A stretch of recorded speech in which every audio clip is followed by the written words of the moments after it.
Hi guys, my name is Parthith, and today we're going to be reading, guess what? An old book. I know. It's it's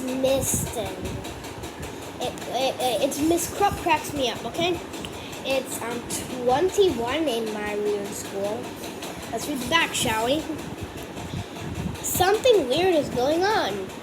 AJ thinks that nothing can possibly be as boring as sleepover in the Natural History Museum. But anything can happen when Miss Krupp is in charge. The tour guide that says that dinosaur skeletons come to life in the middle of the night. Is she right? We'll find out. Miss Krupp cracks me up. That's 21 today. So there's 13 stuff, so it's going to be a long one. If you want, you can read along if you have the book. Yeah, I can read now, so don't, in the last one I was like, I don't know. I know now. Chapter 1. Field trips are boring, aren't you? That's the first photo. Oh yeah, and also AJ's locker. It's stuffed. Yeah. Okay, chapter 1. Field trips are boring. My name is AJ, and I hate school. It was Monday, the worst day of the week. We were on our way to lunch in the vomitorium at LO. Oh yeah, I forgot one mention thing.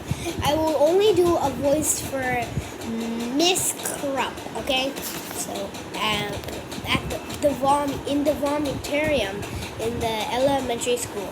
My friend Ryan Dole was a line reader. I was a Dole holder.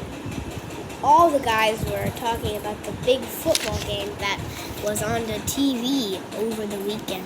All the girls were gabbing about some girly stuff like what color shoes they have. Enough chit-chat, said our teacher, Mrs. Daisy.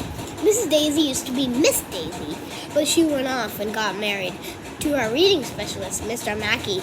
So now we call her Mrs. Daisy. I just got some great news, she told us. She told us next week our class is going on a field trip. Yay, said all the girls. Boo, said all the boys. Ugh, I hate.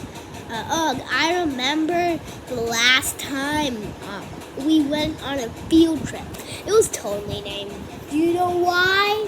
We went on a field trip to a field. How lame is that? We had to look at disgusting bugs. Our science teacher, Mr. Dogger, even ate one of them. But then Mr. Dogger is off his rocker. We should go on a field trip to an amusement park or a video arcade. That would be cool. I love field trips, said this annoying girl with curly brown hair named Andrea, who loves everything teachers loves. Me too, said her crybaby friend. Where are we going?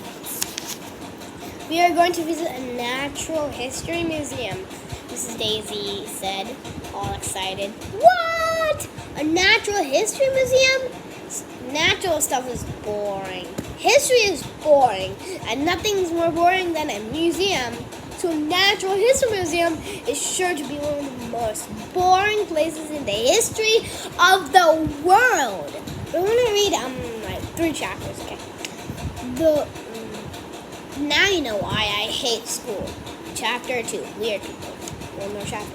I grabbed a lunch table in the vomitorium with the guys.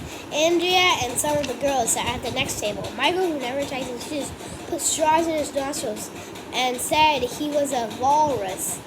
Neil, we call the nude kid even though he wears clothes, put tater tots over his eyeballs. Ryan balanced his lunchbox on his head really hard.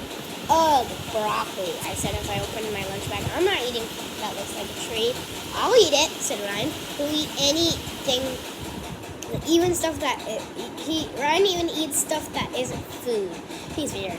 I don't want to go to a natural history museum, Michael said. What a snore, I told the guys. I bet they're going to tell us the history of rocks. Hey, rocks are cool, said Neil, the new kid. I have a rock collection at home. You collect rocks? I asked Neil. Why collect something that's just lying in the ground? You may as well collect air. My uncle collects air, Ryan said. Whenever he goes on a trip, he brings an empty bottle along. He got bottles of air from all around. Your uncle's weird, I told Ryan. One time he didn't find a bathroom. He had to use one of his bottles, Ryan added. Ew, gross. See, I told you he was weird. I said. That's when little Miss I Know Everything opened her big mouth at the next table. Natural history isn't just about rocks and air, dumbhead.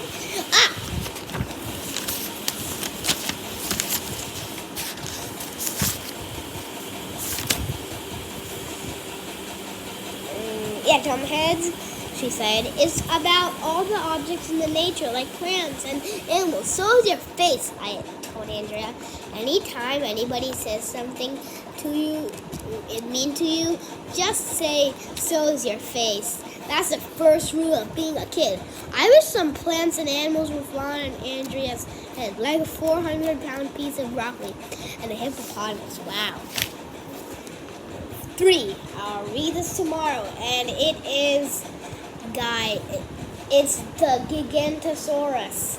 Okay, bye, and stay tuned for chapter 3. And I hope you all had a great time reading with me. This is Miss Krupp Cracks Me Up. If you can't see it like this, read backwards.